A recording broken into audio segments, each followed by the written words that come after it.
ಸುಧಾಕರ್ ಅಂತ ನಮ್ಮ ತಂದೆ ಲಕ್ಷ್ಮಣೇಗೌಡ ಅಂತ ಜವರೇಗೌಡ ಅಂತ ನಮಗೆ 2011ರಲ್ಲಿ ನಮ್ಮ ಅಜ್ಜಿಯವರಿಂದ ದಾನಪತ್ರ ಆಗಿದೆ.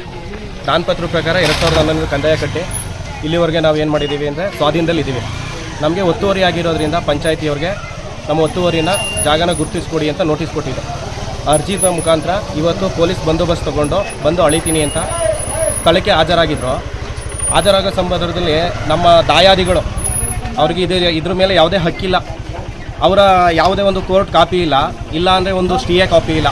ಪಂಚಾಯತಿ PDO ಅವರು ಮಂಜುನಾಥ್ ಮತ್ತು ಸೆಕ್ರೆಟ್ರಿ ಅವರು ಪಂಚಾಯತಿ ವರ್ಗದವರು ಮತ್ತು ಪೊಲೀಸ್ ಪ್ರೊಡಕ್ಷನ್ ತೊಗೊಂಡ್ರೂ ಬಂದೋಬಸ್ತ್ ಇದ್ರೂ ಅವರ ನಿರ್ಲಕ್ಷ್ಯತನದಿಂದ ಇವತ್ತು ಸರ್ವೆನ ಅವರು ಸ್ಟಾಪ್ ಮಾಡಿದ್ದಾರೆ. ಯಾವುದೇ ಒಂದು ಕೋರ್ಟಿಂದ ಕಾಪಿ ಇಲ್ಲ ಸ್ಟೇ ಇಲ್ಲ. ಇದು ಉದ್ದೇಶಪೂರ್ವಕವಾಗಿ PDO ಮತ್ತು ಡಿಪಾರ್ಟ್ಮೆಂಟ್ ಅವರ ನಿರ್ಲಕ್ಷ್ಯತನದಿಂದ ಇವತ್ತು ಸರ್ವೆನ ಸ್ಟಾಪ್ ಮಾಡ್ಕೊಂಡು ಹೋಗ್ತಾ ಇದ್ದಾರೆ. ಇದಕ್ಕೆ ನಮಗೆ ನ್ಯಾಯ ದೊರಕಿಸ್ಕೊಡ್ಬೇಕಂತ ನಾವು ಕೇಳ್ಕೊತಾ ಇದ್ದೀವಿ. ನಿಮ್ಮ ಪವರ್ ಯೂಸ್ ಮಾಡ್ತೀರಾ ಮಾಡಲ್ವಾ? ನಿಮ್ಮ ಪವರ್ ಯೂಸ್ ಮಾಡೋಕ್ಕಾಗುತ್ತಾ ಆಗಲ್ವಾ?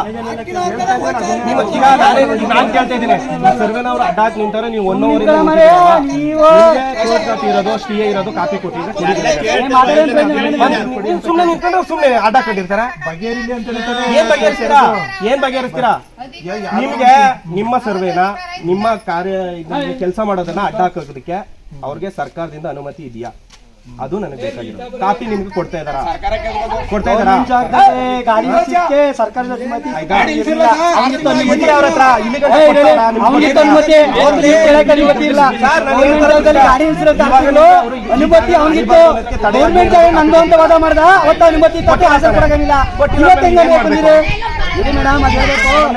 ಗೌರ್ಮೆಂಟ್ ಜಾಗ ಅನುಮತಿ ಇತ್ತು, ಜಾಗ ನಂದು ಅಂತ ವಾದ ಮಾಡಿ ಕೋರ್ಟ್ ಕಾಪಿ ಬರೋಕ್ಕಿಂತ ಮುಂಚೆ ನಿಲ್ಸೋ ಕೆಪಾಸಿಟಿ ನಿಲ್ಸ್ಬೋದು. ಕೋರ್ಟ್ ಕಾಪಿ ನಾಳೆಗೆ ಬಂದ್ರೆ ನಾಳೆ ನಿಲ್ಸಿ, ಇವತ್ತು ನಿಲ್ಸಕ್ ಇದೆಯಾ ಪ್ರೊಸೀಜರ್ ಇದೆಯಾ ಅಂತ ಕೇಳಿ ಕೊಡ್ಲಿ. ಈಗ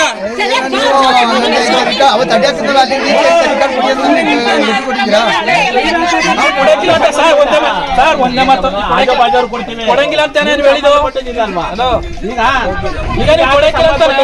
ಸರ್, ಇಲ್ಲಿ ಮಾತಾಡಿ, ನೀವು ಕೊಡಂಗಿಲ್ಲ ಅಂತ ಹೇಳಿದ್ದು ನೋಟಿಸ್ ಕೊಡ್ತೀವಿ, ಅವ್ರ ಸಮ್ಮುಖದಲ್ಲಿ ಅಳ್ತೀವಿ. ಒತ್ತುವರಿಯಾಗಿದೆ ಏನು ಅಂತ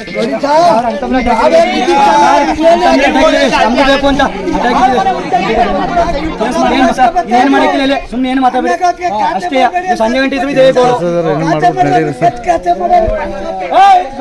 ಯಾಕೆ ಸರ್ ರಾತ್ರಿ ಪಂಚಾಯತಿ ತೆಗ್ದಿರಿ? ಯಾಕೆ ಸರ್ ಸಬ್ ರಿಜಿಸ್ಟರ್ ರಾತ್ರಿ ತೆಗ್ದವರು? ಕಳ್ಸಕ್ ಪಂಚಾಯತ್ ಬಂದಿದ್ದಾರೆ